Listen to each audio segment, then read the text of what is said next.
Hello, it's Lion here with HobbiesofaMan once again, and today we're going to be doing a Haikyuu review. And today we're going to be covering the Tokyo Expedition arc, which is chapter 72 to 96. Haikyuu was written by Haruichi Furudate. The publisher is Viz. The demographic here is Shonen Jump. The demographic is Shonen, and it's published by Viz under the Shonen Jump line because it's from the Shonen Jump magazine. And the genres are sports and coming of age, and there's also elements of comedy there. So if you want to consider it a genre, feel free to do so.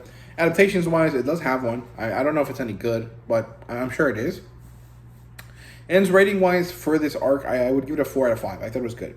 So the premise is basically this is a very extended training arc where they actually end up going out of town, outside of wherever they're from. Miyagi, I think, is what their prefecture is. I'm not really sure. They travel from wherever they live, which is kind of somewhere outside of the city. They go to Tokyo, and they actually play against a bunch of Tokyo schools in order to kind of develop their abilities a bit more, right? So, yeah, the plot line here is basically that the coaches managed to get Karasuno invited to this Tokyo training program between 5 different schools, and they get added into the kind of the team, I guess, into the program, and they have to pass their exams. So the first couple of chapters are actually focusing mostly on this, which is the fact that most of these kids are really good athletes, but they're not very good students, and so you have to find a way for them to develop their skills and get tutoring or whatever it may be, so that they can actually end up, playing during this training arc, right? So they do that. Eventually, something happens, and they manage to do what they have to do. As this is happening, the manager girl, Shimizu, is looking for someone else to fill in the role of manager when she leaves. And so she manages to recruit this young girl called Yachi. And she happens to be in the same grade as Kageyama and Hinata, which is great. And she also happens to help Hinata and Kageyama with their studying, which is also really nice, right? So, yeah, Hinata eventually decides, you know what, we're playing well, but I'm not really doing enough. I want to learn how to do something new. So he tries to tell Kageyama to change the way that he sets for Hinata, because Hinata really isn't doing anything besides just hitting the ball, right? Kageyama's doing all of the work so that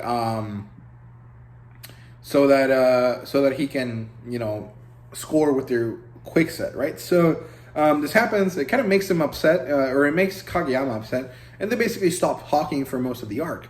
And so eventually Hinata has to figure out a way to do something, right? So everyone is studying and then training, and then friction between the group starts, and then Hinata ends up going with Coach Ukai, the old one, not the young one that is currently their coach.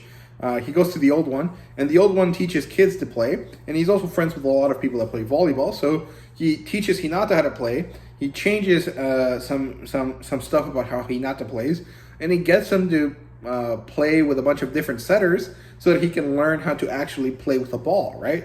Which is really good, and it, of course, is something that Hinata has never done before, and that helps him a lot once he gets back to his friends, right? So, yeah, everyone goes really hard, and they end up with all of the other Tokyo schools, and they do 2 different programs. I think they do it twice. The first time, there's 3 times that they play. The first time is when Hinata gets upset that he's not doing enough, and this is kind of shown to him and to everyone else because he didn't think that their current ace was going to be able to get the ball, so he tried to get it himself. And he got knocked down because, the other guy is so much bigger than him, right? So, then the second time, I think, they kind of do normal games, but no one's really doing anything cohesively. Like, they're just losing all the time, right? Because everyone is trying something different, and they're not really, working as a team. They're all working separately while they're playing together, which is kind of interesting. And then the last time is actually when it starts to kind of click for everyone, right? So, that's cool. And we also get Shukishima's backstory, the tall guy with the glasses, and development for him. And then eventually the boys manage to actually evolve and develop their skills, and they call it like clicking gears together, right? So that's kind of the phrase they use there. It's kind of very similar to Bullock and using the kind of devouring skills or, awakening or evolving or whatever you want to call it. It's basically they up their level of their game because they've been practicing these new skills, right? So yeah, overall, it's not very like crazy, like it's not super awesome, but there's just great moments of like brilliance and just like coolness that really shines through. And of course, Hinata's just enjoyment of playing volleyball is so fun and enjoyable to watch, right? So that's it for the plot line there. Characters wise, we have Shimizu and Yachi. We have Old Man Ukai and Saeko, which is what's his name? Takara's older sister, I think. And then we get Suki's backstory. We get Hinata and Kageyama growing a lot, you know, with each other and also in their own kind of personal skills. Then in terms of world building, we get a little bit of explanations for the speeds of how volleyball is played. So there's 3 different kind of ways that you can kind of approach the net and approach the ball when something is set. So that it gets explained to you with this kind of like gear system, like speed 1, speed 2, speed 3, or whatever.